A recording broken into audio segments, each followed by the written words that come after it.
Hi, I'm Pav. And I'm Neil. And welcome to the Top 10 of Anything podcast. Let's start the countdown. 10, 9, 8, 7, 6, 5, 4, 3, 2, 1.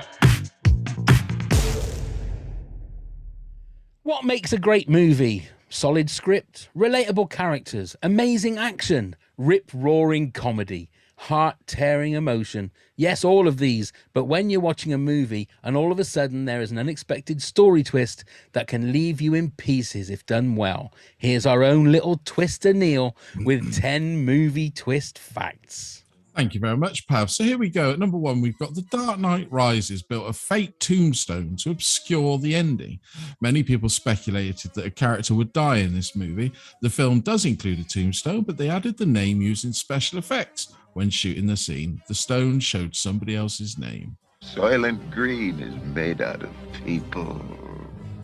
Scott Pilgrim had a horrifying alternate ending. The director planned to shoot one ending, revealing that most of the movie was all in Scott's head, but Scott had killed people for real and was in an asylum for being a serial killer. It is only farce. Spectre's twist had been done before. Bond spoof Austin Powers jokingly ended its own franchise that way a decade earlier, with Powers and Dr. Evil being brothers. Why, she wouldn't even harm a fly. Most people who worked on the Fight Club movie thought the audience wouldn't buy the twist. David Fincher trusted we would, but he did still make some big other changes from the book. I mean, I told you not to go in that house. The Us trailer gave away their twist. Not only did it give away too much of the plot, it also spoiled a particularly weird surprise song choice. Glad to meet you, kid. You're a real horse's ass. In The Usual Suspects, though the end is treated as a huge twist, if you pay a lot of attention, you can see Verbal Kint reading from the wall and even see some of the names. I see dead people. Speaking of that, M. Night Shyamalan was the first director picked for Life of Pi, but he figured he's so associated with twists, his name would ruin the surprise of the movie's ending. God damn you all to hell! Apparently, in the early drafts of Iron Man, Howard Stark was going to be the surprise villain. Rosebud. A lot of the crew of... Oh, well, I reprinted something there twice. Sorry about that. The first movie considered to have a twist was Calgary in 1920. I am your father. There we go. Oh, was that it? Yeah, I made a boo-boo on my list. Oh, I better do the last one. What's in the box? Oh, very sorry. There you go. That's the twist. We've only got 9 instead of 10. What a twist. I don't know what's happened there, the way it's printed. But anyhow. Never bloody mind. computers. Never mind. A little bit of business before we introduce our guest. We have a new Patreon topper. Hello, Kim Thomas Simons. Hello, so Kim. thank you so much for your support, Kim. Enjoy all the extra bonus bits and pieces, including the video playlists and something like that. And we'll give you information at the end on how you can become a topper just like Kim. Thank you, Kim Thomas Simons. Bless you. Our guest for this episode, please welcome, ladies and gentlemen, from the Cinema Swirl podcast, the one and only Kefin. Hello, Kevin. Hello, ahoy there. How's it going? We're all right. We're all right. Now, Very well. Hello, I think Kefin. before we do any talking about this specific subject, ladies and gentlemen, there are going to be spoilers. Okay? There will be spoilers. I mean, there may even be spoilers that are going to ruin the films for us while we're doing the podcast. So if you don't want to be spoiled by any movies that are possibly 20, 30, 40 years old, turn back now. Okay? Yeah. I'm just giving you the warning now. That is the warning. Kevin, welcome to the podcast. Well, thanks for having me. It's a pleasure to be on the Top 10 podcast. I was going to make a joke about this being on the Top 10 podcasts that I wanted to be on. Boys, it's good. I'm really happy to be here. This is good. You got to be in for the movie twists, which I appreciate. I misread the title and watched the movie Twister 10 times last week. But other than that, I think I'm doing okay. That's good, because I kind of hoped that I didn't get the wrong end of the stick, because I've got like 10 different twist dances in movies. So like John Travolta and Uma Thurman in Pulp Fiction was my number one. I couldn't think of any others. They're the only spoiler. twists. Oh, sorry, spoiler. So I take it we all enjoy a good twist in a movie, Kevin. If done well. That's the thing. That's the key. Yeah, I mean, I'd hazard a guess as well that, I don't know, maybe I'm in the minority. I love a good crap twist as well. You know, like I love when a movie, like a B movie or whatever, has nothing to show you, and then they do that half-hearted, we'll just do a twist and end it like a Monty Python sketch instead of a movie. I always appreciate a movie running out of steam via a twist, but you know, I think it's a surefire way to make a movie more memorable. Have a hook in there that people will be talking about in the water cooler the next day. I think that's the key to, I think, any kind of twist that has some kind of effect. It doesn't need to be a good one or a bad one. I mean, arguably the king of the twist is M. Night Shyamalan, isn't it? But he hasn't got them all perfectly well. I mean, The Village, I'm thinking of is one twist that is sort of like, almost like, well, I've got to put a twist in there, so this is going to be the twist. Yeah, but like, there's no other reason any of us would be talking about The Village, 18 years after the fact. I saw that in the cinema like a big Egypt, and I still, like, I watched Old the other day as well, and that was like, the twist to that was that he had made that movie for real. Like, it was actually, like, seriously, he had made this. But I think, he's known for the twist, but I think that's been good for him over the years, Yeah, he was Mr. Twist. Neil? Good, but I was going to say it's good for him, but it's also become a bit of a chain around his neck, hasn't it? Because everybody expects it. Like I said in the facts, the fact that he turned Life of Pi down was that everybody would be looking for the twist. I do love a good twist as long as it is done well. And as long as it makes sense. We've had movies, and I'm trying to think off the top of my head, but I know for sure we've had movies where the twist, you're just like, and I don't like those. But The Village, I didn't like that at all. That made me go right off the movie. It's like it seemed like they started with the twist and worked backwards with that one. It felt like, that's what it seems to me, is like he got his name for doing amazing twists. So he thought, what could be the twist of this? And like you say, he worked backwards. And yeah, I mean, there are certain things that work. So, I mean, I'm sure his name is going to come up in this top 10. I'm pretty sure of it. Maybe if not once, maybe a couple of times. Who knows? Maybe. Who knows? Right, let's crack on. So, Kefin, what is your number 10 movie twist? Right, I tried to be fair here and not just pick all the obvious ones, all your supposed good movies in inverted commas and all that. I feel need to be fair and representative, not have bias towards good or bad movies. So my number 10 twist is Star Wars: The Rise of Skywalker. Holy shit, we're really going for it. Which I will tell you now, I'm only 65% sure that is the correct one that I'm picking, but it is the last one of the new trilogy. The twist being, somehow, and I quote, somehow Emperor Palpatine is still alive and has come back. Yeah. And that twist has stayed with me all these years later because they made no effort to explain it whatsoever. And as a result of that, I think it is by default a memorable twist.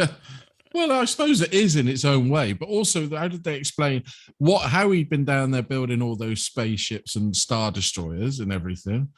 I don't know, but it's layered, it's a big twist, isn't it? Yeah, it's a layered twist, that one. Yeah, absolutely. Yeah.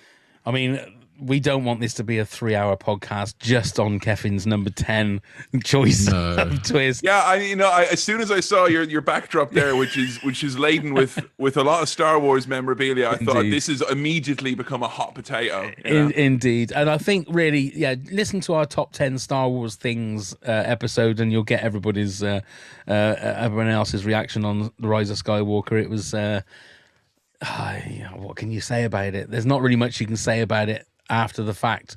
I think the thing is, what they seem to be doing is adding little bits of the lore of that in the TV shows and books and comics. Yeah, like, I have a funny feeling, I don't know about you, but, I was a Star Wars fan as a kid, and I suffered through the prequels and, had the nostalgia ride with The Force Awakens and all that, but, that's like catnip to me now. If you went, there's a new series coming out, and I'm just going to tell you vaguely who that Snowclad was, a little bit about him, I'd be like, yeah, go on, give it to me. Because I just, like, I don't know why, I'm addicted to, like, little nuggets of Star Wars lore to make it seem less crap. Exactly. And it's almost like you're trying to find through, or whatever kind of media it is, just the extra little excuses you need to love it a little bit more. And I think you're absolutely right, That's a good one to kick us off with, though. Yeah, well, it's still a big twist. I mean, it is a big twist. Yeah, it's, regardless of whether it makes sense or not, it's a huge twist. Yeah, and the fact that then Rey was a Palpatine instead of what we thought she was going to be a Skywalker or a Kenobi, which gave you your own little twist later on when, like, a couple of weeks later, you're like, oh, he had sex. Yes, his children had sex.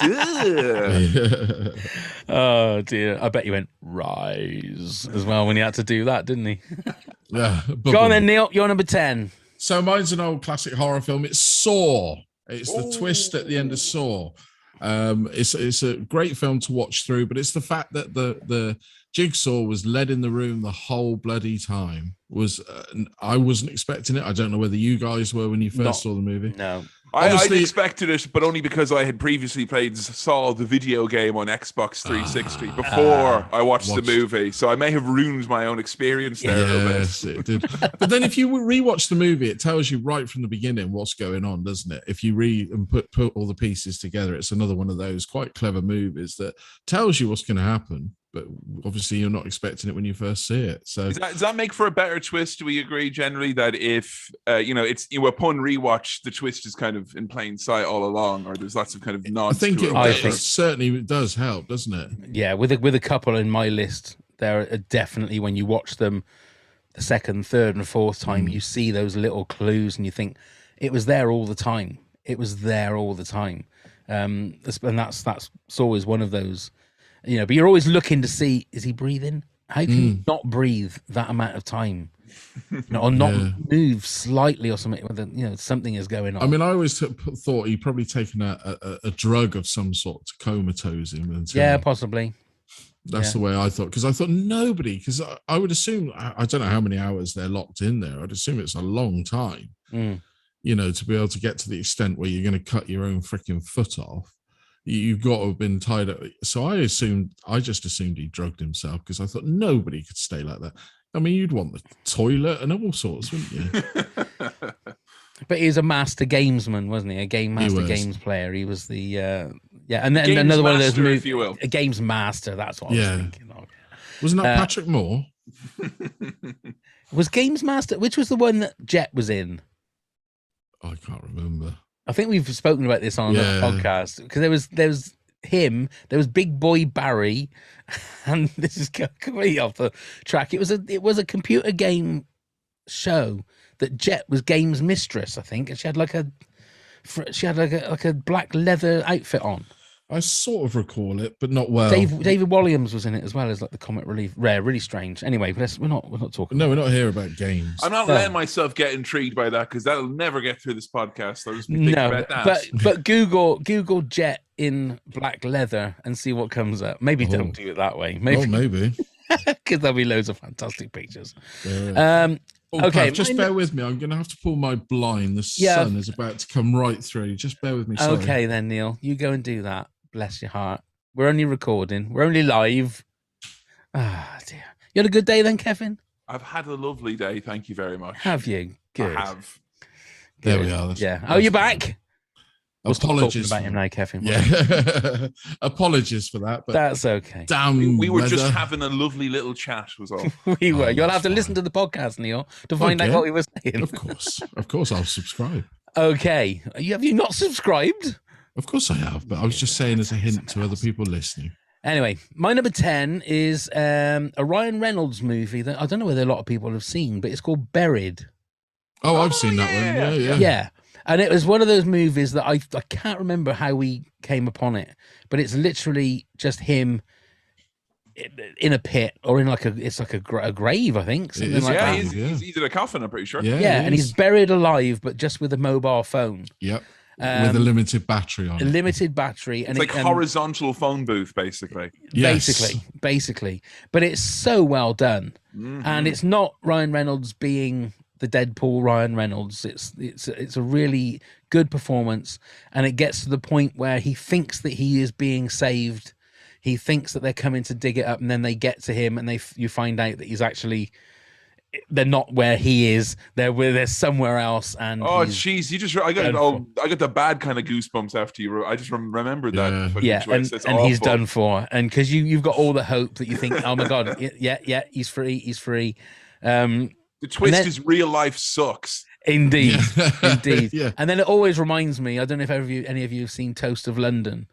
Yes. And he gets buried in a coffin with a mobile phone that has also got a fire extinguisher on it. But he does survive. He does get. Yeah, that film was an uncomfortable view, especially if you suffer with claustrophobia in that. Oh yeah, it's horrible. But what a film! It's a great film. It's a great little gem. If you get to, I think it's on Netflix. I think so. It's definitely worth having a look at. Kefin, your number 9, then, please. Number 9 is What If a Twist Was a Movie? So I picked Cabin in the Woods. I remember seeing this one in the cinema. I know the best way that you could possibly have seen it. And I you know, if you hadn't seen it this way, I feel for you. But I got an invite to go to a screening because they were playing it down the road and the director was there giving a chat. I'm like, all right, yeah, sure. One of them was involved in Lost. I better go. And it was, you know, a movie that had you expecting a twist from the get-go and used that against you, and then kind of almost like its reveal at the end is kind of like it deconstructs the idea of like twists in movies, particularly horror movies, and kind of the tropes and stuff that you get. You reveal that all the characters, you're like, oh yeah, it's that type of a character. It's like, yeah, you figure that out because that's exactly what they're going for. So it's kind of a movie that if you went in, you know, you kind of with your film analysis brain on, it was targeted at you. The more you thought about the movie, the more twisted you got. Yes. That's a great film. I actually feel this movie is going to come along to become a classic. Yeah, I always felt that as well. I felt it hasn't gotten its fair share of praise. Yeah, because I think it is a really unique, you know, concept in a field that is quite crowded with. Absolutely. Well, it starts with the old adages, doesn't it? That everything, you know exactly what's going on, and then all of a sudden it's all different, isn't it? I like that. I've only seen it the once. I saw it in the cinema. It was it had a very impactful experience on me. And I've actually never went back to see if it kind of passes that test of, was it all there all along? But for a movie that I would have seen, 10 years ago in the cinema on a whim, not that I had planned to see it, you know, it's rare that a movie stays with you that long. And I think it's on the strength of the twist alone, you know?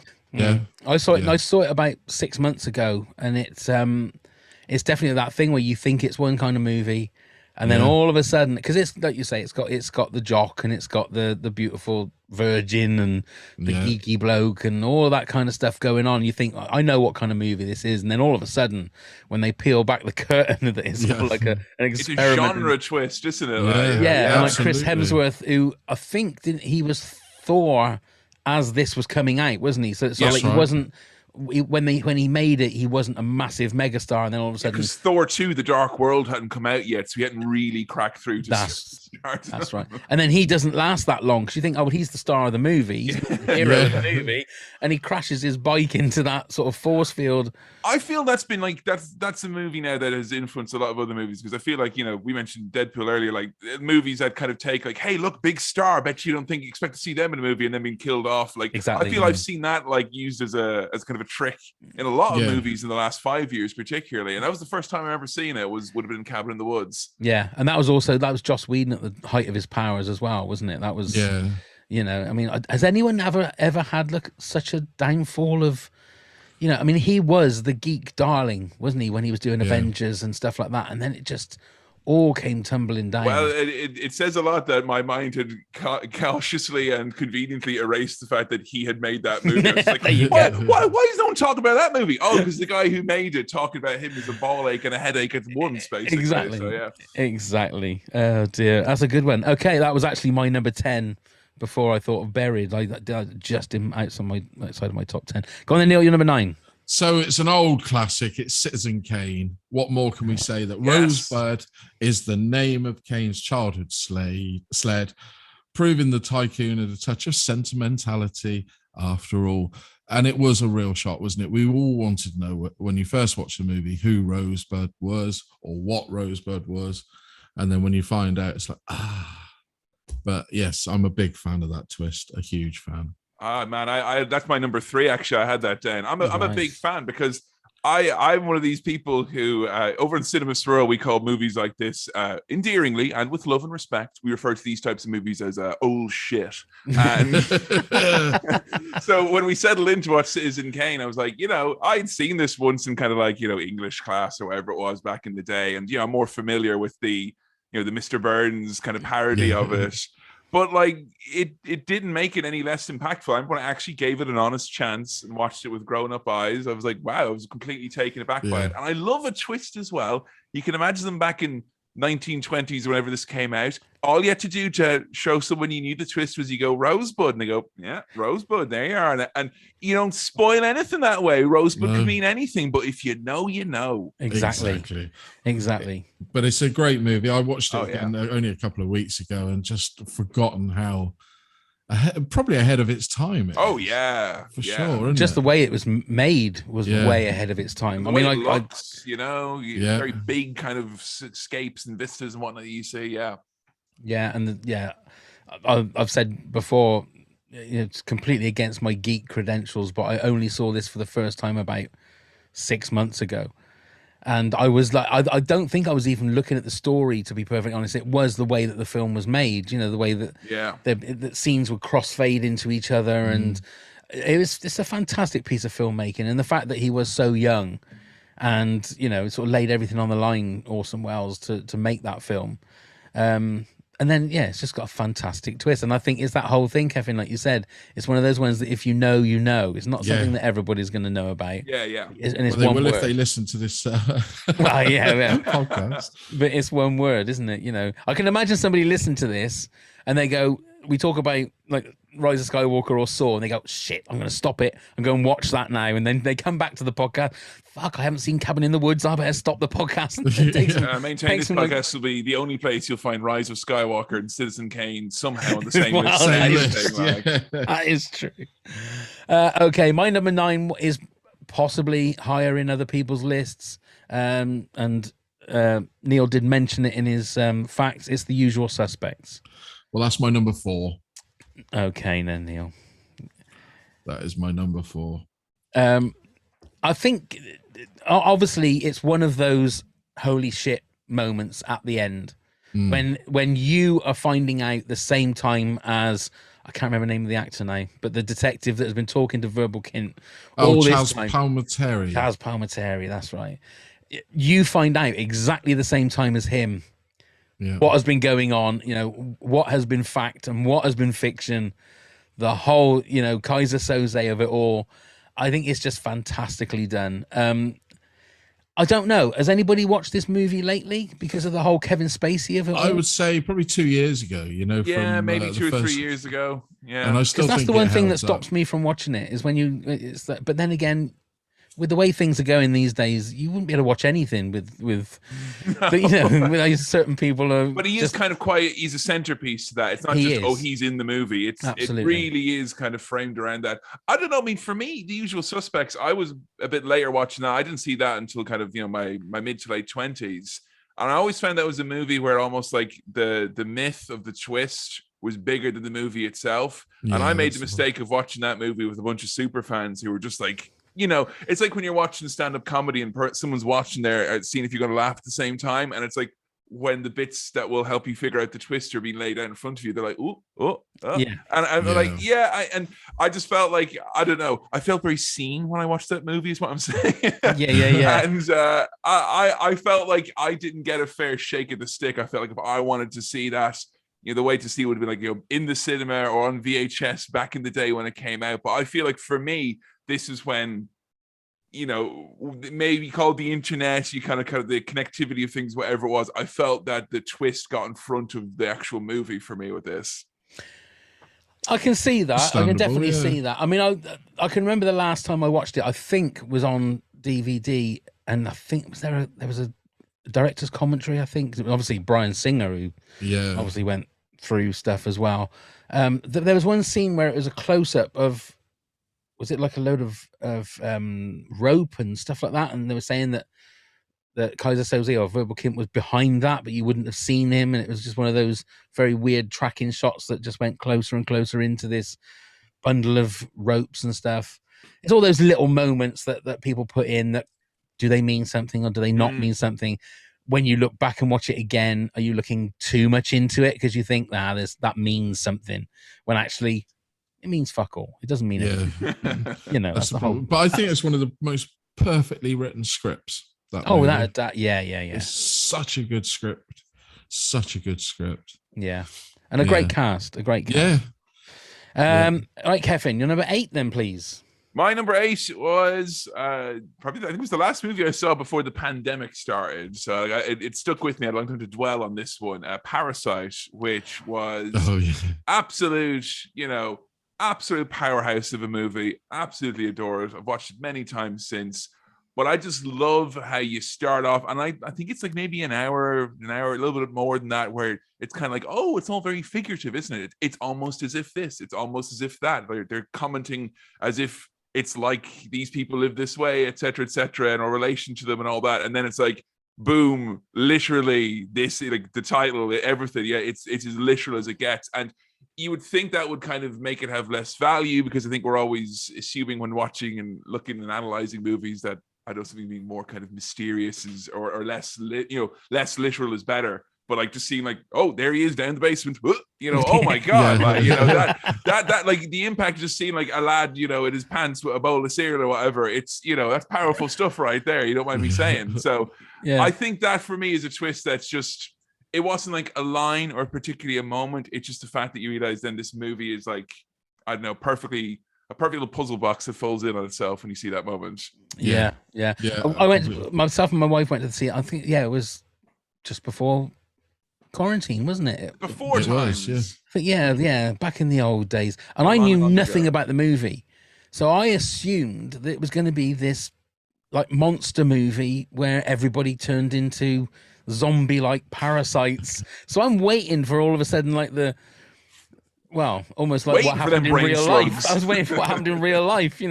Everybody's all caught in this sort of like amazing bug or whatever, and are turning into zombie kind of things. And it didn't happen. I thought, what the hell's going on? And then, the ending, it was like, this is just a crazy, crazy movie, but fantastic. It is a fantastic movie, and it gets better with repeated viewings. For sure, with movies with twists, it's quite unusual, isn't it? A lot of them, if it's a bold twist and you watch it again, you're like, okay, this, there's a Chalamet film that everybody seems to adore, but I think the more you watch it, the weaker the twist gets. Sixth Sense. But Parasite, I think, it just grows and grows, and it looks even better in black and white. I saw it in black and white recently, and I thought it looked stunning. I mean, it almost feels like a disservice to call it a twist when it's a movie like Parasite. It feels like it's more of like, I don't know, self-contained plot device or something like that. It feels, calling it twist is hokey in that sense. Well, it's what the definition of a twist is, really, isn't it? It's what you want to call it. Go on then, Neil, you're number 8. So it is the original Scream. I really didn't see this one coming. I mean, they used all the tropes that we talked about of horror movies throughout, but when we found out that the killers were 2 lads at the end, it was a blinding twist for me. And Matthew Lillard, and what was the other guy's name again? Always ridiculed, wasn't he, from Skeet? Oh, Skeet Ulrich. Yeah, Ulrich, that's right. Wasn't it? That's right. The guys from South Park always ridiculed him for some bizarre reason. But I still think this horror movie holds up today. I still think the twist works wonderful today. And the fact that they're telling you everything, but still throw in that you weren't expecting. So all the way through the movie, they're telling you what's going to happen, how things pan out in these horror films. And yet I didn't see that twist coming. I really didn't. So I think it's a perfect one. I can remember going to the cinema and watching that, and every time a character came on the screen, because you knew there was going to be a twist. Because Henry Winkler was in that, wasn't he? Yeah, they portrayed him. He was the headmaster. Headmaster, that's right. And I thought, and my wife were going, he's the killer. That's it. And then he'd die, and we go, shit. Okay, right. No, she's the killer. And then she'd get stabbed, and you think, right, okay. And it was amazing for that it kept you guessing all the time. But like you say, it's telling you what's going to happen. That's the thing, and you know all the tropes from those kind of horror films. Absolutely. Are you a fan, Kefin?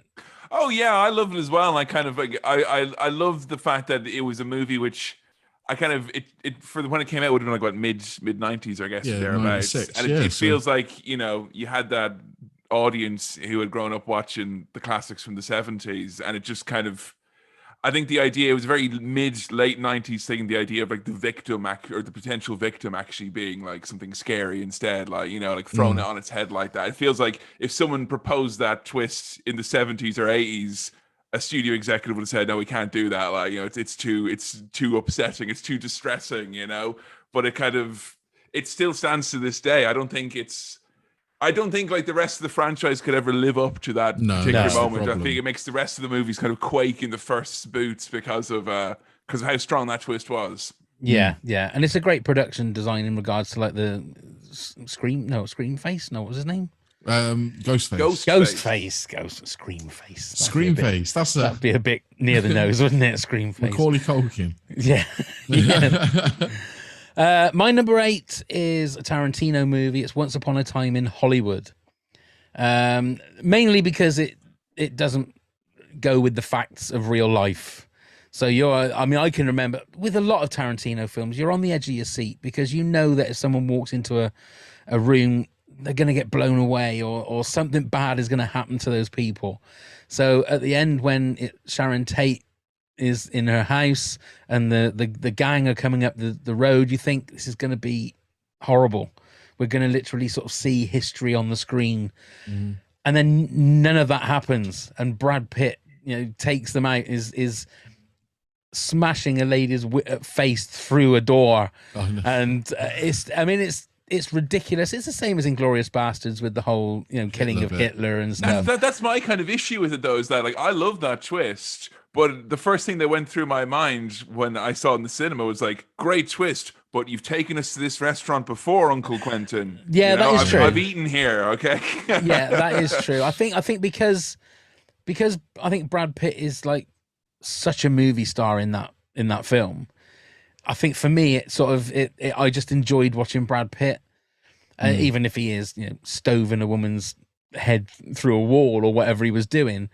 But the end of it did leave me a little bit sort of when I think the final scene is when it sort of pans up over the houses and stuff, and I know that this sort of had Sharon Tate's family's blessing, I think, in regards to the movie. But what they must have been feeling, thinking, yeah, if only that had actually happened. I don't know. It's that thing of separating real life again from fiction, isn't it? From fiction, but I love that movie. I think it's a fantastic movie. And me, I absolutely adore that movie. And he does like to play fast and hard with the rules of real history, doesn't he? But all the way through that movie, he does it, doesn't he? The whole Bruce Lee bit was, it was all fictionalized. I mean, he got a lot of criticism for that bit, and it's all the way through. But yes, I'm a huge fan of that one. Wonderful. And again, I will reiterate, if nobody's read the book, that's something I need to get on. Yeah. Okay, Kefin, you're number 7, please. Number 7. So this is a movie I watched not that long ago, and it's kind of I guess it was kind of a personal experience that made it a double twist. It is the 2003 polarizing classic Identity with John Cusack, which I remember watching it, and my partner who's shown it to me, they said, look, it's a bit schlocky, but there's a killer twist, and it was one of my favorite movies to watch on DVD back in the day, kind of a silly movie. And okay, all right. And in 5 minutes, I was like, figured out the twist. These are all different personalities from the killer has just got multiple personalities. That's all it is. And I spent a good 10 minutes then feeling very fucking good about myself, if you don't mind me saying. And then 20 minutes after that, I went, wait a minute. This is just the Agatha Christie play. Because I had seen this Agatha Christie thing a couple of months back that my friend had been in, which had used the same, it was based on an Agatha Christie story. And I was like, I didn't so much as correctly guess the twist as remember something I had seen 4 weeks ago. But the real twist was on me at the end of that viewing experience. But I mean, that for me is the definition of a movie that it's like, we've got the twist and that's pretty much all we've got. Like, you can imagine the execs there being like, I don't know, it's looking kind of ropey. The acting's not great in this scene. The script's not so hot. But think of the twist though, Johnny. Oh, okay, we'll put it out there. It's fine. And I think it's worth watching even if you know.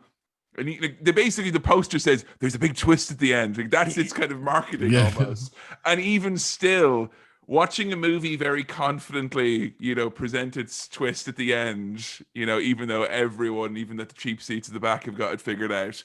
I love it. It's kind of like the best of the worst of Hollywood in many respects. Do you think that's the way to own it, though? Is that you come out and you be confident with the twist? Oh, unquestionably, yes. There's a confidence that kind of crappy movies have, that, you know, and you see the directors of movies like, you know, that like this sometimes, and they just have this kind of great vision which is centered around one little bit at the end. And I love that. I love that, you know, when you know how much goes into making a movie, I love that you can kind of try and get, I don't know, 100 minutes out of this flimsy twist at the end.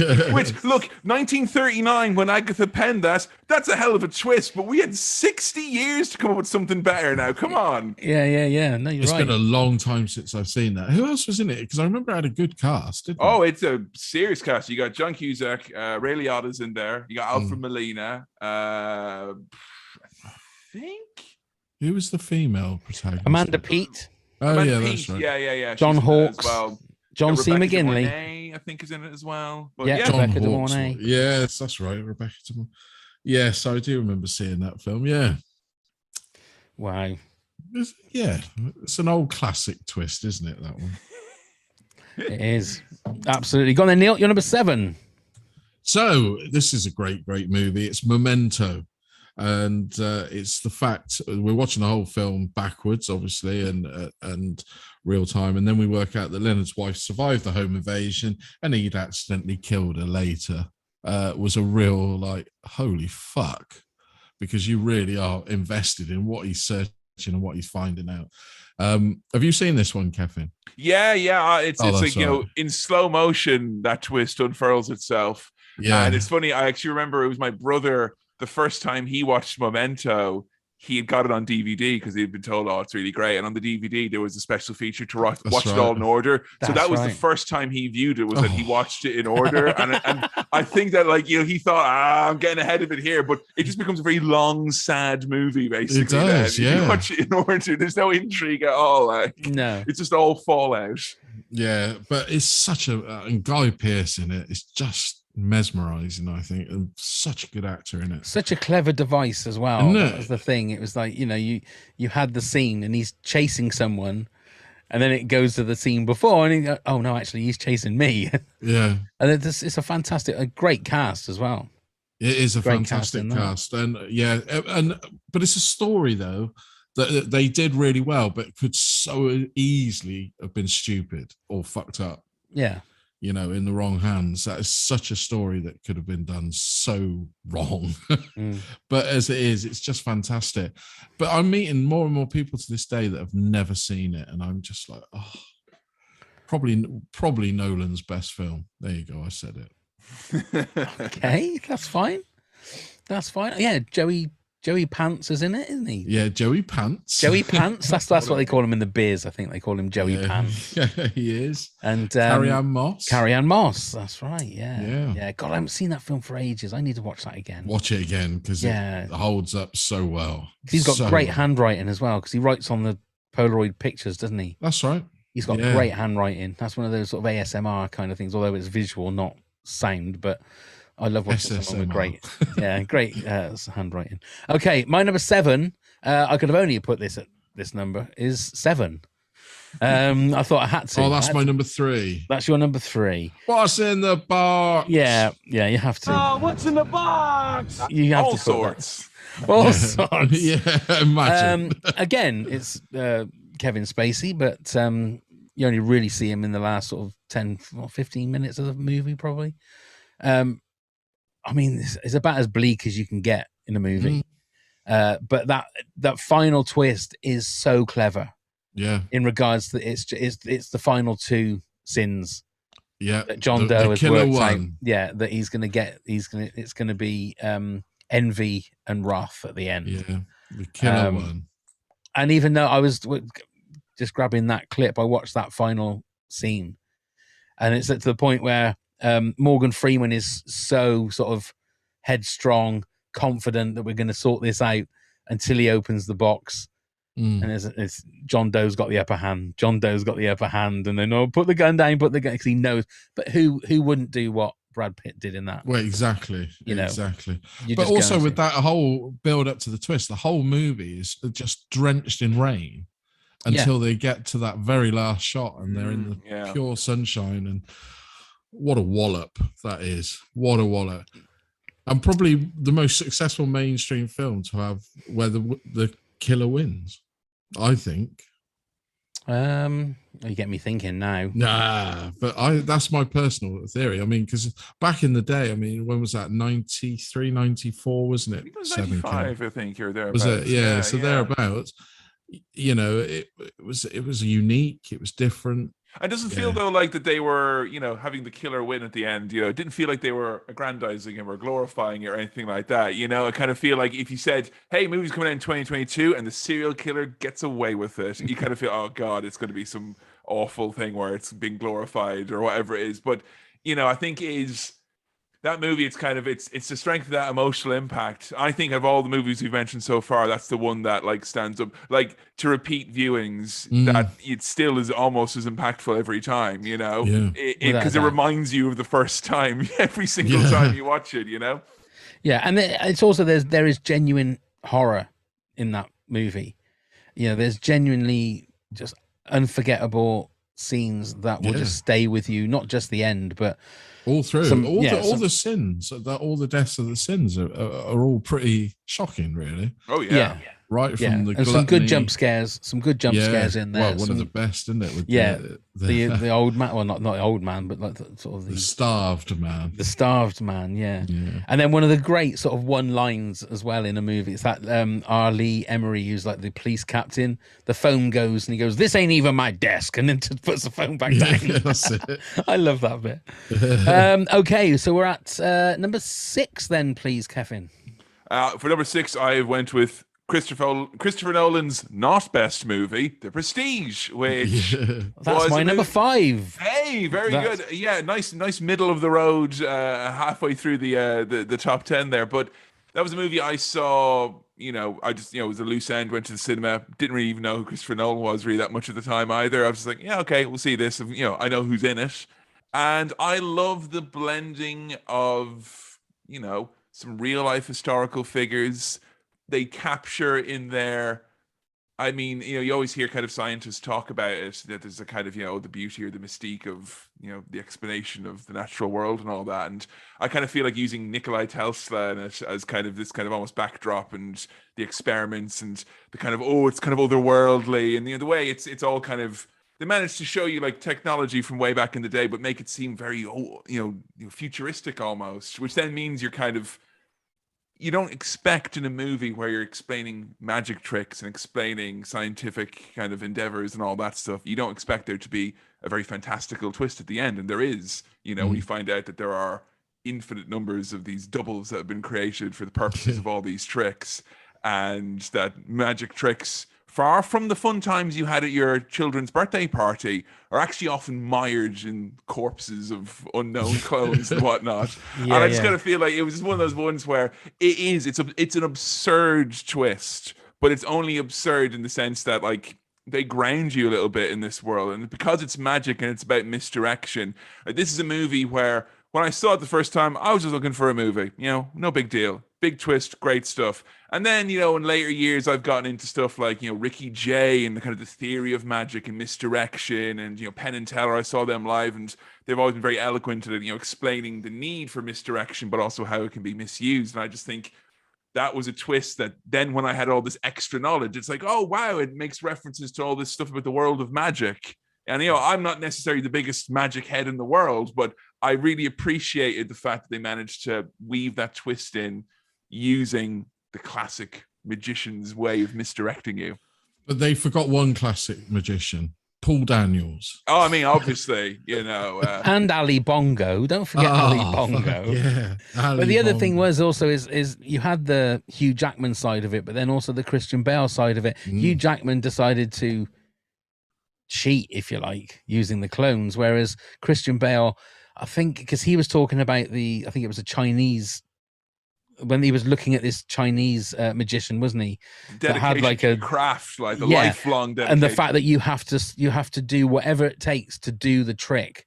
So the fact that his twin brother lost a finger, so he had to cut his finger off because the whole play was they were both being the same person. Yeah, they didn't have twin brothers; they were the same person, and which ended up ruining one of their marriages. Ended up making one of them the wives kill themselves. And it's also the fact that Hugh Jackman sort of, you feel sorry for him, but at the end of it, he is the villain. Yeah, absolutely. Which it kind of reframes everything, and when you kind of, it's not like there's a big moment where like, I'm actually the bad guy now. It's actually, just when you see that twist, it makes you recontextualize and go, oh yeah, he was the wrong one all along, wasn't he? Yeah. Great movie. Great. It is a great movie. Yeah. So that's your number 6. That's my number 5. So Neil, your number 6 then, please. So this is an old classic. We're going to go back to horror again, which always seems to deliver. And it's Friday the 13th, the original one, where we all thought, well, a lot of people get it wrong and think Jason was the killer in Friday the 13th. And he wasn't. It was the mum. We found out it was the mum. And I remember watching it young, probably far too young to be watching something like that, and thinking, "Mothers kill." But it was a great twist, trope, whatever you want to call it, which has been used and abused ever since, going on. To me, or in my mind, that was the original of those types of twists. Yeah. And then, of course, we get given the ultimate blow of the big jump scare after the twist in the lake when she's floating with her hand in the water and out pops Jason. So there's how the rest of the sequels transpired. But yeah, and the fact that the killings through it are really brutal. I mean, have you watched this recently? Have you ever seen it? I've seen the original one before. Yeah, I mean, I haven't. No, I always I remember like having friends who were like super big, Friday the 13th fans, and even some of them being like, well, it's not like a proper one because he's not wearing his special mask and all that stuff. But I kind of feel like it almost, out of all of the Friday the 13th movies, because of that original twist, I don't know, I feel like it kind of stands on its own a little bit better. I feel like it gives it a little bit of something, Absolutely, and I agree. I would say watch it, but when I rewatched it, however long ago, not that too long ago, I was really shocked at how gory it was. Yeah, I'd forgotten the gore levels in it. It's like huge, and good old Kevin Bacon. Yeah, and his untimely death in that one was really graphic. But what happens to Kevin Bacon? He's in bed and great reception on his new Vodafone. That's it. Oh no, EE overloads him. EE and it overloads him, and the head explodes like in Scanners. Yeah. What we think is Jason, but is actually his mother, shoves a arrow through the bed straight through his neck. It comes out. Nice. But you see the way Tom Savini did all the effects. Oh right.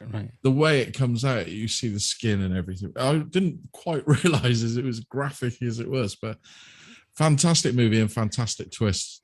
Fantastic twist. There you go. Okay. My number 6 is the 1968 version of Planet of the Apes. Yes. Again, just for that final, that's your number 2. Yeah. Just for that, even that final scene with the Statue of Liberty. God damn it it was a shocker because the first, I never went to the cinema to see this because obviously my age. Yeah. Saw it on telly, and it took me a while to suddenly twig what was going on. Hang on, what's the Statue of Liberty? Why is he so upset? Yeah, why is he getting upset like that? He's in the land of monkeys. We want to live with monkeys. Yeah. But yeah, it was a big twist, wasn't it? That was a huge twist. Thing is, I'd watched the TV show before I saw the movie. I remember the TV and show. I used to really enjoy the TV show. It was that's a light-hearted romp. Oh my God. A couple of dreamboats going around telling people how the circulatory system works and how to leave a field fallow so they can have their crops coming every single year. I loved that show so much. It was just one of those, I think it was on a Sunday afternoon, wasn't it? It was a Sunday. And it was just one of those like comfort blanket kind of. Sure. Yeah, it was a fantastic TV show. And then I watched the movie, and I remember watching a couple of the movies. And they were a lot more hard-edged. They were a lot more vicious. They get dark at points for sure. Without doubt. Very dark. Even the sequel, was it Battle for the Planet of the Apes? I think, or the sequel. I can't remember which one. Planet of the Apes Beneath, with the nuclear bomb. Oh boy, yeah. But it's and then the less said about the Tim Burton remake. Oh, the twist ending of that one. Abraham Lincoln. Fuck you. It's awful. But you've got to look at it right. They didn't just redo the twist. They did at least try and think of something a little bit different. But I don't think that twist can be beaten in that sort of situation. You know, it's a completely heart-wrenching way that, you know, he's been fighting to get home, but he's been home all the time. Just a long time in the future. Just a long time in the future. Yeah, it's a classic. It is a classic. It's for sure. Yeah. Right then, Kefin, you're number 5 then, please. Number 5, whole damn movie is a twist when taken into context with the movie it came before. The movie it came after, I should say. I'm talking about Highlander 2, The Quickening. Wow. Hello, everyone. My name's Kevin, and I am a lifelong Highlander fan who spent 25 some years of having uninterrupted great Highlander fandom, having just seen Highlander 1. And then because I'm doing a podcast over with Cinema Swirl on our Patreon page, we do a show called Cinema Swirl, where we look at bad movies as opposed to the classics. And our fans decided now was the time for me to have my fandom ruined. We did Highlander 2, The Quickening, as a special sequel. And it basically retcons the entire first movie, not just the themes of the movie, but literally like the lore, like the basic building blocks of the ideas behind the movie, and throws it all right out the window. And the whole movie is just it takes something that was fantasy with a hint of sci-fi and turns it into this otherworldly sci-fi with a hint of climate disaster. And I don't mind telling you, it's been nearly a year since I've watched it, and I am just like, it's made me hate the whole Highlander franchise, because I was always like, Highlander, great stuff, I love it, great stuff, guys. And everyone's like, have you seen Highlander 4 Endgame? No, I'm fine, but you enjoy yourselves. Good lord, like I heard someone told me the other day the TV series is all right. I'm like, I need to watch it because I want to get my fandom back. I feel like Simon Pegg must have felt after he lost his love for all the Star Wars movies. That's right. Wasn't it Adrian Paul that was in the... Yeah, it was in the TV series. And I mean, I saw the second one at the cinema. I remember very little apart from sitting there going, I have no idea what's going on. Well, they're aliens, not Scottish. How about that? The Scottish really need representation in this country and around the world. And you take the one thing they had in America, Highlander, and you turn them into aliens. That's so insulting. Not that a Frenchman playing a Scotsman or a Scotsman playing a Spaniard was at all wrong. No. That's true. It was a step in the right direction towards actual representation. Well, yes, because at least the Scotland were in there somewhere, weren't they? Whereas if they're aliens, I mean, they're just out of this world. So I love the idea though, when someone is kind of, you know, you're given, you know, any kind of sequel you inherit the big binder of all the lore and these the laws of the franchise, and like to think that you would thumb through the big Highlander binder and it's like time traveling, you know, ancient warriors locked in this eternal struggle. There's lightning, everything explodes. You know, people from the WWF are there as well. Like, and you go, nah, let's just get rid of all that. And there you go. And do something about the ozone layer instead. Yay! Did they not try and rectify it in Highlander 3, where they pretty much remade Highlander again? Well, I know I watched, when I did Highlander 2, I did the special director's cut, which was apparently meant to like try and explain how it related to it, but it didn't do a particularly good job. That's all I could say. And was it Russell Mulcahy who did that one? I don't think so. But look, more fool you, whose solution to me being disillusioned with Highlander 2, and you're telling me to watch Highlander 3. This is dealer talk over here. This is trying to get me onto the wrong path, and I resent that, sir. No, Highlander 2 was Russell Mulcahy, or whatever you want to say it. That was Highlander 2. Okay. And Andrew Morahan for Highlander 3, but we won't go into that too much. No. Mario Van Peebles as well. There you go. I just like saying Mario Van Peebles. It's a great name. Great name. It's a great name. Neil, then you're number 5. So this is another classic twist, a black and white movie. It is Psycho, the 1960 original. I don't know anybody who watched this for the first time and realized that Norman was his mother, as it were, with the big reveal at the end of the skeleton sat on the chair and the revolve. Yeah, what a twist, and what an ending to a movie. Not a lot more you can really say on that, though. It's just, Yeah, I didn't see it coming in your at facts, all. Neil, what year did you say was the first twist? Didn't you say that 1920. 1920? And what year was Psycho out? 1960. All right, okay. Yeah, because I mean, what was Citizen Kane? That was 1940, was it? 1943 or wherever. So 1910, I think. just. But yeah, the original Psycho and the whole. We all thought his mother was the crazy bitch stabbing everybody through the shower curtain, and lo and behold, it was Norman. Paul put upon Norman. Never trust somebody called Norman. no, I jest. Do you know someone called Norman, Neil? No. Oh, right. I was just, I don't know. Do you? I don't know. Maybe you do. I don't. You can trust someone called Norman, but don't trust anyone called Normal Man. That seems like it's, not a good disguise. They're hiding something there. Norman the Normal Man. Yeah. My God. See, now there's a movie. You start with a twist with Norman the Normal Man and work your way back from that. We could be rich, guys. Let's work on it. I think so. Okay, there you go. We've got a title at least. I'm sure that's more than M. Night Shyamalan started with. Yeah. Okay, my number 5 was The Prestige, which we've already spoke about. So, Kefin, your number 4, please. My number 4, because I thought I had a lot of, listen to my list and your list as well. It feels like they do skew towards horror and kind of dark twists and all that. So I was racking my brains trying to think of a nice twist. And the best twist I could think of is honestly the Shawshank Redemption, because I remember seeing that and I, fell in love with that movie immediately. It's one of my all-time favorite movies, if not my favorite movie, if push comes to shove. And I couldn't forget when I first saw it, it would have been like 12, just being convinced, because it was a prison movie and prison is very bleak. And it was prison in olden times, which is even worse. They make you wear double denim all day. Awful stuff. And I just felt convinced that it was going to be sad, the ending, in some respect. Like bittersweet maybe was the best thing I was hoping for. And, all throughout the movie, they're kind of gearing you up with the kind of the cycle that you see. And it's just, it's depressing when you're watching a movie and it's set in like the 30s or whatever, and the cycles they're talking about are still, as in place, except way more ferocious in 2020s about, people in America particularly being, bussed in and out of jail, recidivism and stuff like that. It feels like, if you're an ex-con, you're destined to be sent back to prison in an industrialized kind of complex. And the fact that it gives you so much bleakness of all different varieties. And then at the end, it goes, you know what?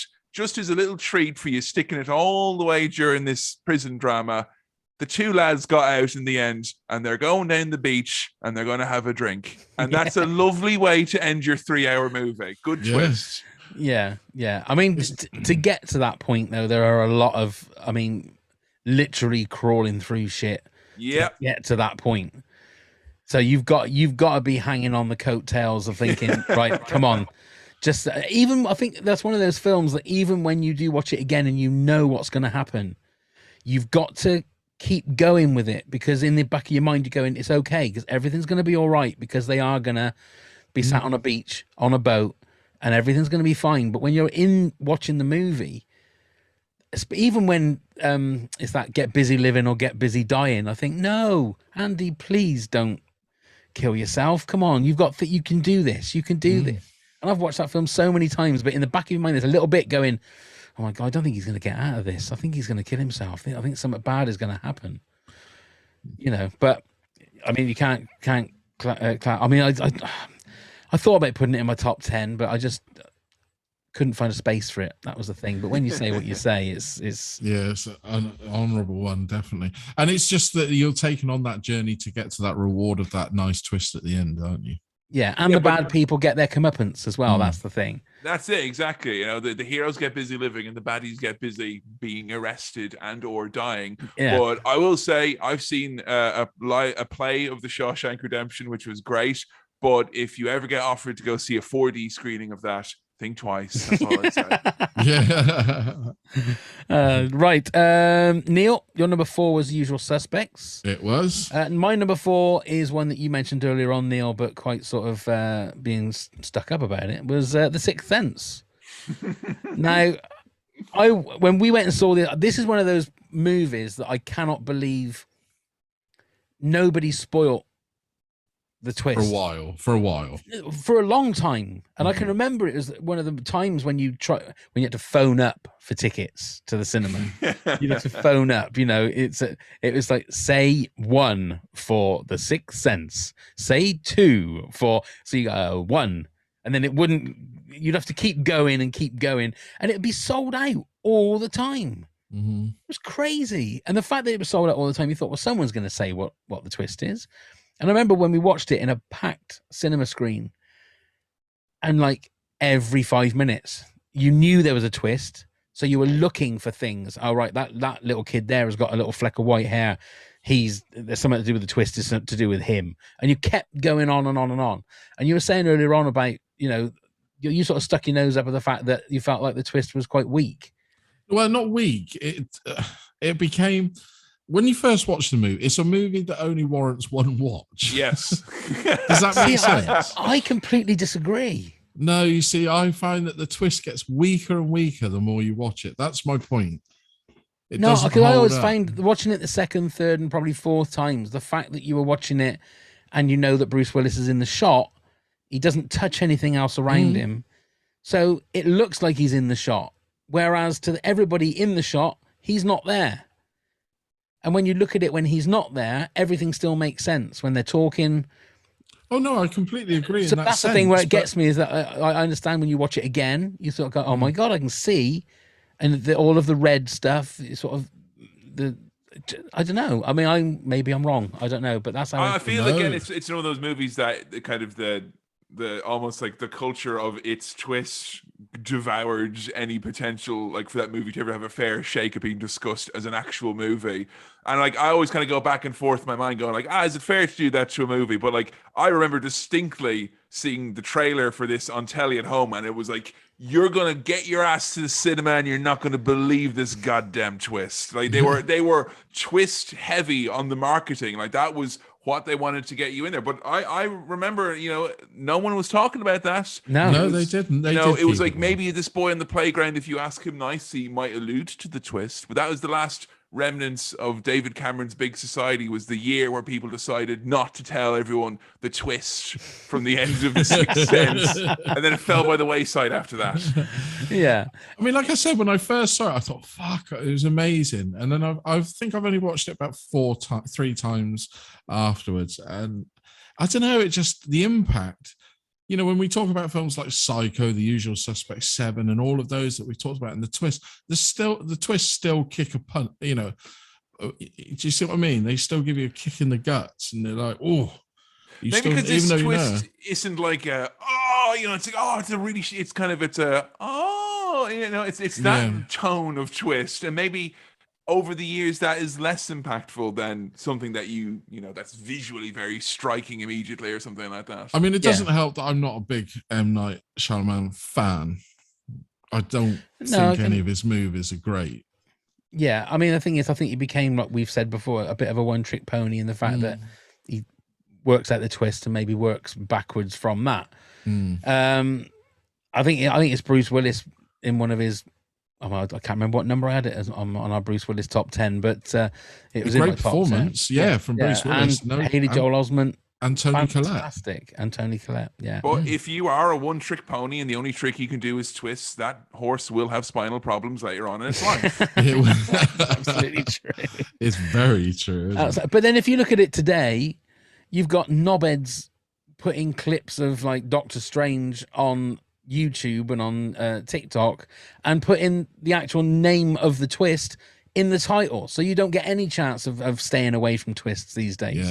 This movie I think is kind of like, I don't think that's what I was saying. I feel like the twist in that, the twist is a meme now. You can't as a youngster watch that movie in a void, like, unless you go to an actual void, I guess. You're absolutely right. That was my number 4. Kevin, your number 3 was Citizen Kane. Yes. Neil, your number 3 was 7. My number 3, I am your father. it has to be The Empire Strikes Back. Yes. That's my number 2, actually. Your number 2. That might be, people might be surprised it isn't my number 1. And probably along with Play It Again, Sam, one of the most misquoted quotes of all time, because a lot of people say, Luke, I am your father. He doesn't say that. He just says, I am your father. Just gonna get that there. Okay. But Spoilers. Fuck spoilers. And it always reminds me of the Simpsons when he's coming out of the screen. He goes, "You believe that Darth Vader is Luke's father?" Oh man, come on. It's not my favorite Star Wars film. I've said that. A New Hope is, but it's a fantastic way of expanding the story. And I would love to know how much of it George Lucas actually had planned in regards to his big ring binder with all the story, because I don't think that's what the plan was to start with. And famously, when Mark Hamill said when they shot it, I'm assuming it was Dave Prowse said, Obi-Wan killed your father. That was the actual line that I've heard that before, he was reacting to. So yeah, it's very, very strange, but it's a fantastic moment, full of emotion, full of raw energy, and I mean, again, surprised it's only my number 3, but there you go. Kefin, got anything else to say? I mean, for me, like, I was the generation of children who saw Star Wars for the anniversary in 1997, so I was that, and Kenner were making sure that every single child in Ireland aged between 5 and 12 was going to have every single goddamn Star Wars toy pumped into Poundland and right in that toy box straight away. If you check any Irish toy box, by the way, from the last 20 years, you will find a Rancor keeper in any single one of them, no matter where. But for me, like, I remember Star Wars being kind of presented to me as this like thing from like my dad and my brother, and they're like, oh, it's this great movie, it's coming out again, you're gonna love it. And then the toys started appearing, and like I remember getting an Obi-Wan, I remember getting a Darth Vader, I remember getting a Luke Skywalker. And bish bash bosh, playtime later, a couple hours, Obi-Wan's Luke's dad, and that's the bad guy over there. Easy. That's how I accept it. That's my head canon. In the way that people have special voices in their heads when they read Lord of the Rings for the first time, I had made a family tree, basically. And I saw A New Hope in County Cavan in 1997, and it was amazing. My favorite thing. I loved it. I was so excited for the other ones to come out. When Empire Strikes Back came out and that twist was revealed, my world literally fell apart, because I was like, what? So what, you're telling me not only is he his father, Obi-Wan is not his father? What does that make Obi-Wan and Darth Vader? Brothers? I was literally jumping up and down in my seat. I didn't know what to do with myself. Like my artifice of a Skywalker family tree crumbled before me. And I think like that was the first time I remember there being something in a movie that wasn't just like, oh wow, whiz bang emotional reaction. That was like, I felt, I guess hurt is a weird way, but I felt like I had been, jostled around emotionally, Yeah. I just felt like I was out of sorts, and I was addicted at that point. That made me so invested with the rest of the story. And that is like a little flicker of a flame that is here 20 years later, 25 years later at this point, And I think it's probably, even you can go back and forth, argue what's the best Star Wars movie, which ones are better, which ones are unfairly praised or maligned. I think you have a hard time finding someone saying there's a better moment in Star Wars than that. Because that's like, when people go on about how, I know you said that Empire is not your favorite. When most people go on about Empire being their favorite, they're really going on about this bit, I feel like. Yeah. They go, oh, no, it's not that. It's the bleakness. It's the dark. Yeah, you're talking about that. You're talking about the baddie being the good guy's dad. That's what it really boils down to, and that's like, it is genius. It's absolutely genius. For sure. Yeah. But it's hard to think of a time where you don't know that now. You know, that's right. It's weird though. That's against the test of the strength of it. I can think back to when I didn't know that, and it's like shakes me up a little bit. Still thinking, oh my god, it is crazy. Have you been watching any of the Kenobi TV series? Yes, I actually just come from watching the 5th episode there. Okay, Neil hasn't watched 5th episode yet, so we won't spoil anything. That's what to do after this. Spoilers. We'll just spoil every other movie in existence with a twist, but not episode 5 of Obi-Wan Kenobi. No, but obviously by the time people are hearing this, they would have seen we have the some whole standards here. Yeah, they would have seen the whole series. Well, it only dropped today, didn't it? Yeah, as we're recording this. As we're recording. But there are moments in it, because I mean, look, this is spoilers for episodes 1 to 4 of the Kenobi series. It makes sense why Leia calls her son Ben now. which I'm not saying it didn't make sense before, but it's a nice little thing. You sort of think, okay, that's been retconned, but it's a nice little twist.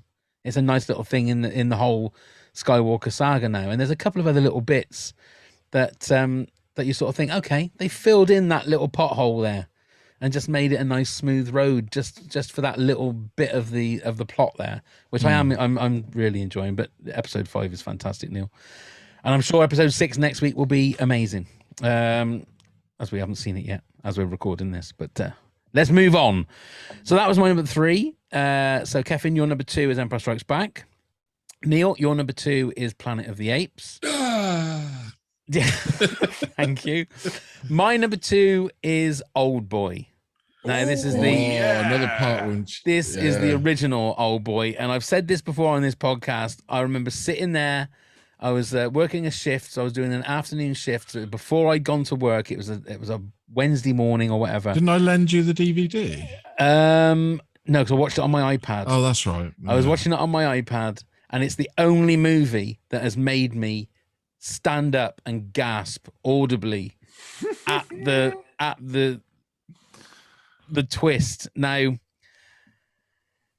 I saw the trailer for the remake, the Spike Lee remake, where the twist is in the trailer. I couldn't quite, and I've never seen the movie. It's absolutely, you know, I mean, I'm gonna say it's fine, but it's like it does absolutely nothing to assuage any of the fears you have about it.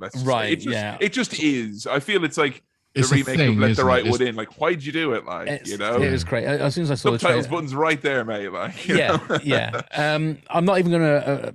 Do you know who it is who directed it, Neil? And what Park Chan Wook, isn't it? Same Parasite, same director. Right. Okay.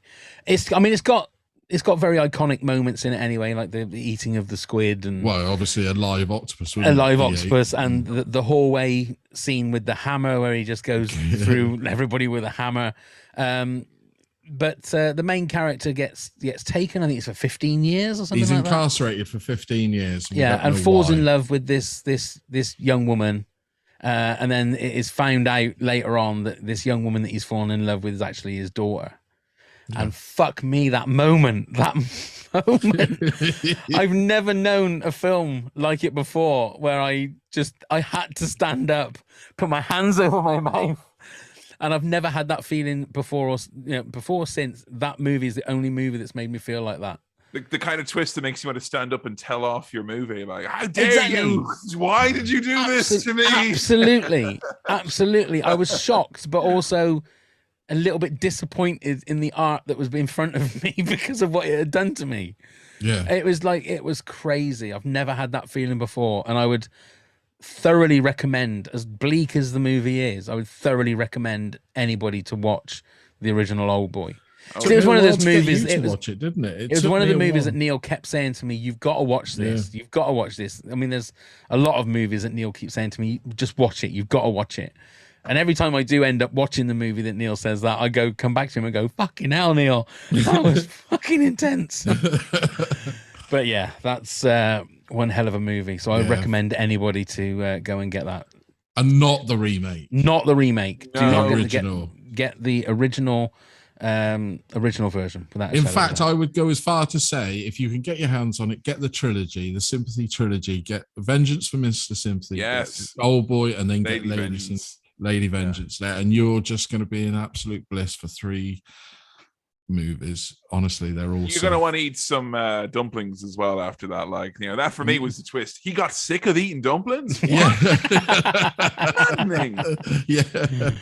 Okay, before we reveal our number ones, Kefin, can you give us a rundown from 10 to 2, please? Yes, number 10, Star Wars, brackets potentially, The Rise of Skywalker. Number 9, Cabin in the Woods. Number 8, Parasite. Number 7, Identity. Number 6, Prestige. Number 5, Highlander 2, The Quickening. Number 4, The Shawshank Redemption. Number 3, Citizen Kane. Number 2, The Empire Strikes Back. That's it. And then, well, let's get Neil to just do his rundown. Sorry, we'll build it up a little bit more. Go on then, Neil. You're number 10. Okay, so number 10 is the original Saw. Number 9 is Citizen Kane. Number 8, Scream. Number 7, Memento. Number 6, Friday the 13th, the original one. Number 5, Psycho, the 1960 version. Number 4, Usual Suspects. Number 3, Seven. And number 2, Planet of the Apes. Wonderful. And mine is number 10, Buried. Number 9, The Usual Suspects. Number 8, Once Upon a Time in Hollywood. 7, 6, I should have put Sixth Sense at 6, shouldn't I, really? 6, Planet of the Apes. 5, The Prestige. 4, The Sixth Sense. 3, The Empire Strikes Back. And 2, Old Boy. So, Kefin, what is your number 1 movie twist? My number 1 movie twist, it's a tag team. It's the Planet of the Apes, both old and new. So I'm coming at it from a two-prong approach. Original Planet of the Apes, as mentioned, fabulous twist. All sort. You think about it, it came out in the 60s. It's crazy. They had this really out there twist that works immediately visually. It's like, it's our planet, but also it makes you think about, like, how did it get here? What happened? So many questions, like a Pandora's box. And oh my God, what a great twist. And I was the biggest ape head in the world when I went to see the 2001 Tim Burton one. And all throughout the movie, I sat going, oh, this isn't very good. This is a bit boring. This isn't very fun. I didn't really like this. Why is that slave trader monkey such a big character in this? And then right at the end, when they showed you Abraham Lincoln, I was like, yes, they did it again. I don't know how they keep doing it, but they got me. And all my friends are like, why are you so excited? I'm like, it's the ape. You don't understand. They've done it again. The apes have done it again. And looking back, there is a proper explanation for it involving sequence of time travel that requires a lot more thought than anyone deserves to give to Tim Burton's 2001 Planet of the Apes. But I like that a franchise can give you a twist that's so thought-provoking, and then another twist that is like, how a monkey in a chair, and that is almost as impactful at the moment of first seeing it. So that for me speaks to the two parts of my brain, the part that has some sophistication and the other part that is thrilled by seeing a big monkey in a chair. Yeah, that actually gave me, I went to sit with your brother, Pav, actually, that movie, and it's the only movie where the twist actually made me have a belly laugh. Right. I was 11, I should point out, when I saw it. Yeah, I just should. Have either of you revisited the Tim Burton Planet? No, I have to say, yes, the apes themselves look fantastic, and they still look good with the clips I've seen. Yeah. They really did. It was just some of the script, right? Maybe Mark Wahlberg was a bit. It's a slog as well. It's 2 hours 40. Like, it's is it really? Big old movie. I reviewed it for Cinema Swirl like a couple of months back. And I kind of felt it wasn't as bad as I remembered it, but like, I think the worst thing a movie about a planet of apes, wherever that planet may be, ours or others, the worst thing it can be is boring. And it actually confounds me that a Planet of the Apes movie can be boring, because even in those original ones, when they got really bad, like the Battle for the Planet of the Apes, even still that was like kooky and engaging. Whereas Burton, I don't know, 2001 was not the best time for visual effects other than monkey masks, because it's quite a drab movie. You think of the original, it's, those very stark desert scenes, the piercing blue sky, and you're just kind of in a muddy jungle most of the time. I think, anytime you'd spent wondering about that Planet of the Apes, you're best spent going off watching the newer Planet of the Apes movies, which I think I don't think they've gotten their fair day. Not as reliant on twists. Still a great series of movies. Yeah. It's more grounded, those ones, aren't they? Yeah. The more, I completely agree. And the special effects on that are pretty cool. You've never seen a monkey and a horse rendered so well. That's right. Absolutely. Go on then, Neil. You're number 1. So this was I think, number 3. It's Empire Strikes Back, and it's exactly what Kevin said. It was a shock when you first saw it. You wasn't expecting it. You were invested that it was something else, and it was the lead up to the reveal that Darth Vader was in fact Luke's father. It still boggles me that just seeing it back in the day was a complete and utter. Even at the young age, I would have been 8, 9, 10 maybe when I first saw it at the cinema, and I could not get over it for days. I kept saying to my mum, can we go back? I want to make sure it was right. I want to watch the movie again. I want to check that out, because this isn't how I've got it in my head. Exactly like Kevin said. You play with your figures, you play with your toys, you never once had them father and son, and it was a huge twist, and I still think it's one of the greatest up there. Well, in my opinion, it is the greatest. You think it's the greatest? It is the greatest. Yeah, I don't think much more can be said, to be perfectly honest. Wonderful. You both summed it up perfectly, what I would have said anyway, so yeah. I mean, that's not Priceless. bad. We've had it at 1, 2, and 3, so that's close to having our Speaks all a of lot, it yeah. at number 1 because we still haven't had that yet. Okay, my number 1. I've spoken about this on previous podcasts. The most gut wrenching twist in cinema history for me, and it's The Mist. Oh, yeah. golly gee. Oh, yeah. I mean, it's a bleak movie anyway. There's not many laughs and chuckles and guffaws in The Mist. There has to be said. But when you have a lead protagonist in a car trying to get away from these creatures in the mist, realizing that the jig is up and that's it. He's got a gun. He's got enough bullets for the passengers and his son, which he decides to dispatch and shoot them all in the head. Tries to fire an empty gun into his mouth just to try and finish it all. Decides that, no, I'm going to go out into the mist, let the monster take me because I've got nothing else to live for. And then like a tank rolls past and all the army men roll past because they've saved the day. And he realizes that if he just held on for like 2 minutes, at least his son would have been alive at least. And it is as fucking gut wrenching as much as it's my number 1, I've only ever watched the movie, I think, once because I cannot put myself through that experience again. Because just when you think you're at a bottomless pit of misery, oh, there's a whole other layer underneath here. Exactly. Because he's just shouting, saying, you know, come and get me, come and get me. And he thinks it's the monster coming through the mist, and it ends up being like this transport carrier with all these survivors and the woman and her family that ran out of the supermarket earlier on that tried, you know, decided to just go for it. And it's just, it's just that thought that what has he got to live for now? And I will say, out of all the twists you've seen here tonight, it's the one that benefited most from not having the Curb Your Enthusiasm music played afterwards. That would have been a devastating choice by the sound editor in that case. That would be amazing. That would have been funny, wouldn't it? Or even just a wah, wah, wah, wah. It's another... it's another Frank Darabont movie there. Yeah. So there's 2 in the list. Like. Yeah. And where's he gone? Because he was such a great director. I know he started The Walking Dead. Such a great time doing The Walking Dead season 1, and they were so nice. Said, you know what, you've done so well. Off you go. We got it from here, man. All right, Yeah. You leave it. Yeah. You leave it. Yeah. He just seems to have He's vanished, such doesn't a he? great director. He's Wasn't he? fantastic. Even The Majestic with Jim Carrey was a good film. Even though everybody said it was boring, I thought it was lovely. Like I've seen it. Old, like 1940s style movie. I highly recommend it. I think it's very good. I was just looking to see. He's got an upcoming project called Honor that's in development.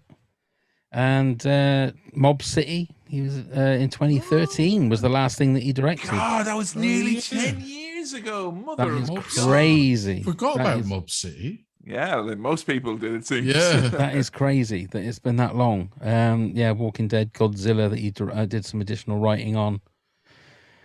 Yeah, there you go. Maybe he's just enjoying counting whatever money he's got, you know.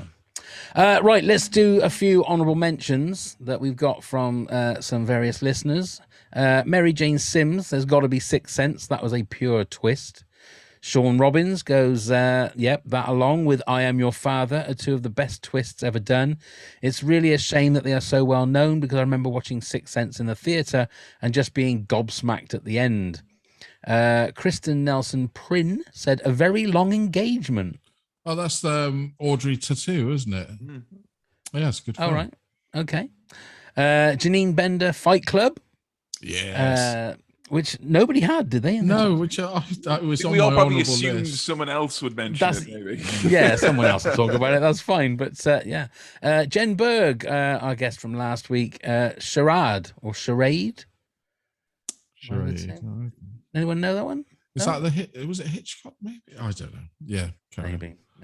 At Chatty Geek HD says, this one will be amazeballs. Thank you very much. Interestingly, there's genuinely few twists I found out by watching the movie. Annoyingly, specifically Sixth Sense and Star Wars, I'd found out long before watching them. I think Usual Suspects gets it. For me, though, Saw 1 a close second. And then Stu Grant has his list: Planet of the Apes, the original; Saw, From Dusk Till Dawn; Yeah, that was a good Old twist. Boy, the original; Chinatown; Identity; Memento; The Mist; Orphan; and A Tale of Two Sisters. Oh, that's a good one. Yeah.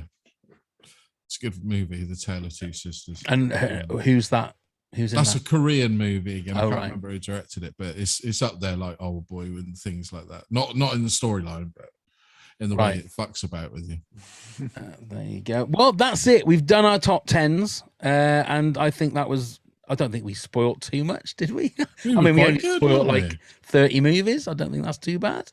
Kefin, do you want to tell us a little bit about your podcast?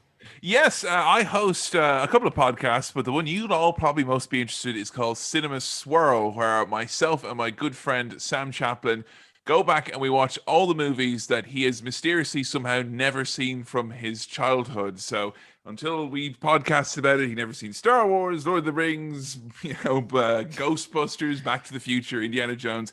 Name an iconic movie, he hadn't seen it. So we split the podcast into two parts. The first half is what he reckons the movie's about, guessing from all the, Simpsons episodes he's watched or pop culture he's absorbed that makes references to things. Then we watch the movie, and then we go back and we talk about it afterwards. And we are 80-some, possibly 90-some episodes in, and we always have a very, very good time. We do themed votes where the fans decide what episodes we're going to do. And if you enjoy the show and you want to check out a little bit extra content, we have a Patreon page where we do our spin-off show, Cinema Swirl, where we look at iconic, terrible movies. And that is about as much fun as you can expect. Well, we'll put the link to the podcast and to the Patreon in the show notes. So go and have a listen and go and support another podcast. Why not? Yeah, please do. Well, that's been fantastic. Kefin, thank you so much. Before we actually say goodbye, yes, Neil, do you want to let everybody know how they can get in touch with us? Of course, you can find us on all the social. Sorry, I didn't mean to do that as you. I honestly didn't mean to do that to put you off as you was about to go in. So, shoot. Scared jump. Yeah, you can find us on all the social medias at Top 10 Pods. Do give us a click, give us a like, give us a follow, please. Email us at top10pods@hotmail.com, where you can give us any ideas for a top 10 yourself. Come and help support the podcast at patreon.com/top10pods. All sorts of rewards where you could even be a guest yourself on the pod. Check out all the links via the LINKTREE. You can find the link in the show notes. And please do come, subscribe, review, rate the podcast, wherever you get it from. Leave us a review. Well done, Neil. Kefin, thanks so much for joining us. It was so much fun. I'm glad we did this one. Thanks for having me. Good. Please go and listen to Kevin's podcast. Please, like Neil said, rate and review this one. Come and join our Patreon. I think that's it. I think we're done, aren't we? Thank you very much again, Kefin. That's an absolute pleasure, guys. Enjoy the rest of your top 10s. Indeed. Thank you very much, Neil. When you'll be able to do a top 10 retrospective about all your favorite top 10 lists that you've compiled. I mean, that's not a bad idea. That's not a bad idea. We've got at least done a year. Yeah, that's true. That's true. That's it. So, thank you very much, Kefin. Just say thank you. Nice to meet you, mate. Thank you. And nice to meet you guys as well. Yeah, thank you very much, everybody. And let's go start the countdown. 10.